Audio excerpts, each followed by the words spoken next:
അരവിന്ദ് കെജ്രിവാളിന്റെയും ഹേമന്ത് സോറന്റെയും അറസ്റ്റിൽ പ്രതിഷേധിച്ച് രാംലീല മൈതാനിയിൽ സംഘടിപ്പിച്ച മഹാറാലി വലിയ വിജയമാണെന്ന വിലയിരുത്തലിലാണ് ഇന്ത്യ മുന്നണി നേതാക്കൾ. ലോക്സഭാ തെരഞ്ഞെടുപ്പിന് മുന്നോടിയായുള്ള മുന്നണിയുടെ ശക്തി പ്രകടനമായി മെഗാ റാലി മാറുകയും ചെയ്തു. ഇഡി ഉൾപ്പെടെയുള്ള അന്വേഷണ ഏജൻസികളെ ഉപയോഗിച്ച് പ്രതിപക്ഷ നേതാക്കളെ വേട്ടയാടുന്നുവെന്ന ആരോപണം കൂടുതൽ ശക്തമാക്കുകയാണ് ഇന്ത്യ മുന്നണി നേതാക്കൾ. ഈ സാഹചര്യത്തിലാണ് തെരഞ്ഞെടുപ്പിന് മുന്നോടിയായി തനിക്കും ഇഡി നോട്ടീസ് കിട്ടിയെന്നും രാഷ്ട്രീയപരമായി വേട്ടയാടാൻ ശ്രമിക്കുന്നുവെന്നും ഡൽഹി PCC അംഗമായ രാജീവ് ജോസഫ് ഒരു പ്രമുഖ മാധ്യമത്തോട് പറഞ്ഞത്. ഇതുൾപ്പെടെയുള്ള സുപ്രധാനമായ മറ്റു പല കാര്യങ്ങളും DPCC ദക്ഷിണേന്ത്യ വിഭാഗം സ്റ്റേറ്റ് ചെയർമാൻ കൂടിയായ രാജീവ് പറയുന്നുണ്ട്.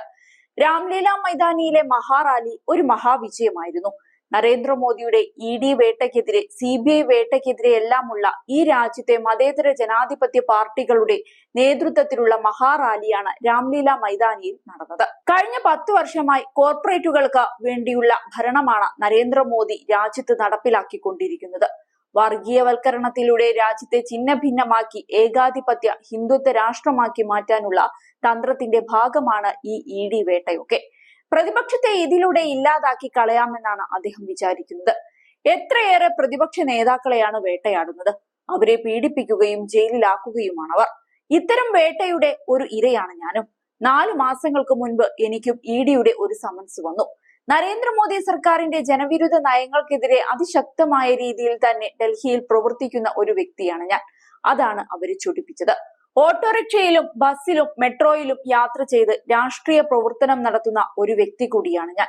സാധാരണക്കാരനായ എന്നെ പോലും EDയെ ഉപയോഗിച്ച് വേട്ടയാടുന്നു എന്ന് പറയുന്നത് ജനാധിപത്യത്തിന് എത്രയേറെ അപകടകരമായ കാര്യമാണ്. EDയുടെ ഓഫീസിൽ 2 തവണ ഞാൻ ഹാജരായി. അവർ പറഞ്ഞ മുഴുവൻ രേഖകളും സമർപ്പിച്ചു. ഇപ്പോൾ 2 മാസമായി യാതൊരു വിവരവുമില്ല. അവർ തന്നെ അറസ്റ്റ് ചെയ്തേക്കാമെന്നാണ് ഞാൻ കരുതുന്നത്. എന്ത് കാട്ടി ഭീഷണിപ്പെടുത്തിയാലും കോൺഗ്രസിൽ തന്നെ ഉറച്ചു നിൽക്കും. തന്നെ BJPയിൽ എത്തിക്കാമെന്ന് ആരും സ്വപ്നം കാണേണ്ടതില്ല. മരിക്കുന്നതുവരെ ഞാൻ കോൺഗ്രസിൽ തന്നെ ഉണ്ടാകും. മാത്രമല്ല BJPക്കെതിരെ ശക്തമായ രീതിയിൽ പ്രവർത്തിക്കുകയും ചെയ്യും. 400 സീറ്റ് പോയിട്ട് 200 സീറ്റുകൾ പോലും തികയ്ക്കാൻ മോദിക്ക് കഴിയില്ല. രാജ്യത്തെ ജനങ്ങൾ ഒന്നടങ്കം BJPക്കെതിരായ ജനവിധിക്ക് തയ്യാറാണ്. BJPക്കുള്ളിൽ തന്നെ പ്രശ്നങ്ങളുണ്ട്. NDAയിലെ ഘടകകക്ഷികൾക്കിടയിൽ അഭിപ്രായ വ്യത്യാസങ്ങളുണ്ട്. ഇന്ത്യ സഖ്യം അതിശക്തമായി മുന്നോട്ട് പോവുകയാണെങ്കിൽ അവരിൽ പലരും NDA സഖ്യം വിട്ട് ഇങ്ങോട്ട് വരും. രാംലീല മൈതാനിയിലെ മഹാറാലി തന്നെ അതിനു വലിയ ഉദാഹരണമാണ്. എത്രയധികം ആളുകളാണ് കഴിഞ്ഞ ദിവസം അവിടെ എത്തിയത്. ഡൽഹിയെ 7 പാർലമെന്റ് സീറ്റും കോൺഗ്രസ് AAP സഖ്യം നേടും. ഒരിടത്തും BJPക്ക് നേട്ടമുണ്ടാക്കാൻ സാധിക്കില്ല. എനിക്ക് ഇക്കാര്യത്തിൽ ഉറപ്പു പറയാൻ സാധിക്കും. ഡൽഹിയിൽ താമസിക്കുന്ന 2 കോടിയോളം പേരിൽ 25 ലക്ഷത്തോളം പേർ ദക്ഷിണേന്ത്യയിൽ നിന്നാണ്. ഇവർ മാത്രം വിചാരിച്ചു കഴിഞ്ഞാൽ 7 സീറ്റിലും ഇന്ത്യ സഖ്യത്തിന് വിജയിക്കാൻ കഴിയുമെന്നും അദ്ദേഹം ആത്മവിശ്വാസത്തോടെ പറഞ്ഞു. അതേസമയം ലോക്സഭാ തെരഞ്ഞെടുപ്പിന് മുന്നോടിയായി പ്രതിപക്ഷ സഖ്യത്തിന്റെ ശക്തി പ്രകടനമായി ഡൽഹി രാംലീല മൈതാനത്തെ മഹാറാലി കഴിഞ്ഞ ദിവസം മാറിയത് നാം കണ്ടതാണ്.